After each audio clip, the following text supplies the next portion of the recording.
विदीर्ण किया पीता,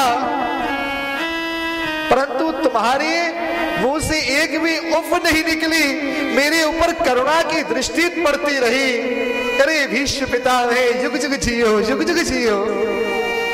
तुम आशीर्वाद देते रहे और मैं नीच तुम्हें अपने बाणों से पीटता रहा।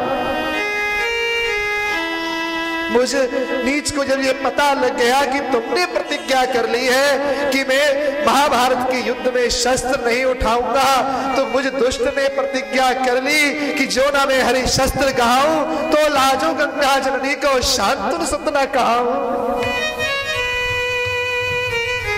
मुझे दुष्ट ने प्रतिज्ञा कर ली और हे गोविंद, तुमने मेरी प्रतिज्ञा पूर्ण करने के लिए अपनी प्रतिज्ञा छोड़ दी।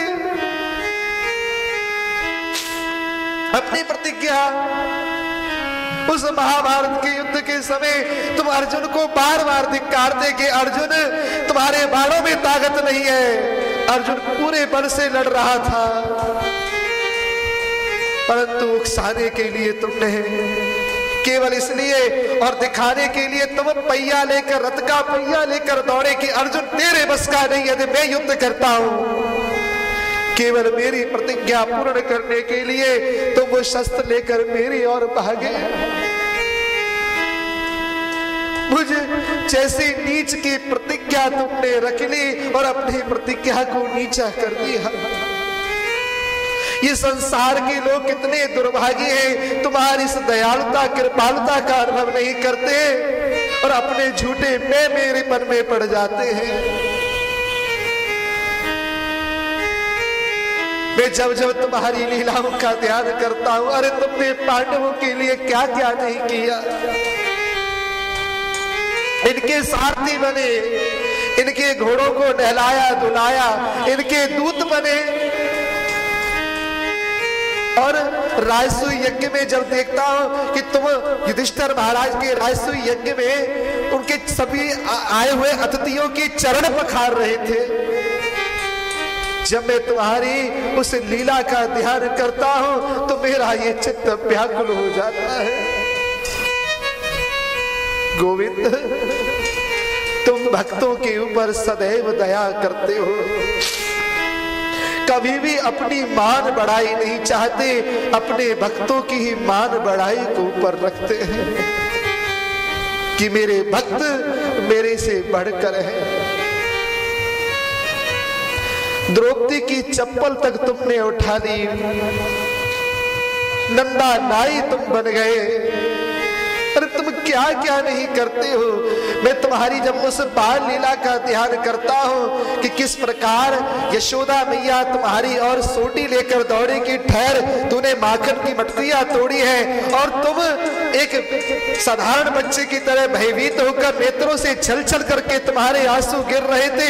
मैं तुम्हारी इस छवि को देखता हूं तो मेरा मन व्याकुल हो जाता है। वारे श्याम सुंदर, तुम भक्तों के कितने पराधीन हो जाते हो, अधीन हो जाते हो, और तुम उस वाणी को सिद्ध कर देते हो कि अहम भक्त पराधीन हो, कि मैं भक्तों के अधीन हूं। हमेशा छोटे बनते हो। और इस समय देखो, मैंने तुम्हारा अनिष्ट करने की बारंबार चेष्टा की, तुम्हें मैंने अपने बाणों से मारना चाहा, और अंतिम समय में तुम मेरे को दर्शन देने आए हो। हे गोविंद, तुम्हारी कृपा का इससे बढ़कर और क्या उदाहरण हो सकता है कि देहांत काले तुम सामने हो, वंशी बजाते मन को लुभाए। गाता यही मैं तननाथ त्यागूं, गोविंद दामोदर गोविंद दामोदर माधवेति, गोविंद दामोदर। आज मेरा अंतिम समय है, देहांत काले तुम सामने हो, तुम मेरे सामने खड़े हो, और मैं तुम्हारी इस छवि को निहारते निहारते अपने प्राण छोड़ दूंगा। इससे बढ़कर मेरे लिए क्या हो सकता है। वारे गोविंद, अब मैं तुम्हारे चरण कमल में आ गया हूं, अब तो मेरे ऊपर कैसी कृपा करो कि अपने चरण कमलों में हमेशा हमेशा के लिए रख ले, ताकि मैं तुम्हारे चरण कमलों में हमेशा हमेशा के लिए प्राप्त हो जाऊं। इधर भीष्म पितामह के नेत्रों में से आंसू निकल रहे थे, तो उधर हमारे कन्हैया के नेत्रों से भी आंसू निकल रहे कि पितामह, मेरी बड़ी अभिलाषा थी तुम्हारा दर्शन करने की, मैं तुम्हारे दर्शन करने आया हूं। वाह रे प्रभु वाह, अरे भक्त भगवान का दर्शन करने जाता है, आज भगवान भक्त का दर्शन करने आए हैं। तुमने फिर से मेरे को मान दे दी, बढ़ाई दे दी। वाह मेरे प्रभु वाह गोविंद,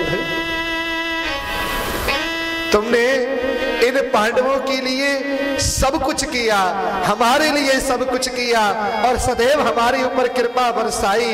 अब हे गोविंद, अब तुम्हारे चरण कमलों का ध्यान करते करते अब हम इस प्राण को, उस देह को छोड़ना जा रहे हैं। और इस प्रकार कहते कहते भीष्म पितामह ने अपनी देह का वहीं पर त्याग कर दिया। बोलो कृष्ण कन्हैया लाल की जय। अब सायंकाल के सत्र में आगे कथा का हम वर्णन करेंगे। बड़ा सुंदर मार्मिक प्रसंग है। भगवान धरातल को छोड़कर जाते हैं, पांडवों का स्वर्गारोहण, शिवदेव जी महाराज का आगमन, फिर सृष्टि निर्माण का 3 बजे से प्रारंभ होगी सत्र जो है, और समय पर उपस्थित हो ताकि समय से विश्राम हो। बोलो कृष्ण कन्हैया लाल की। कन्हैया तेरी आरती सारा संसार करेगा, हाथ जोड़ के आवा तेरी आरती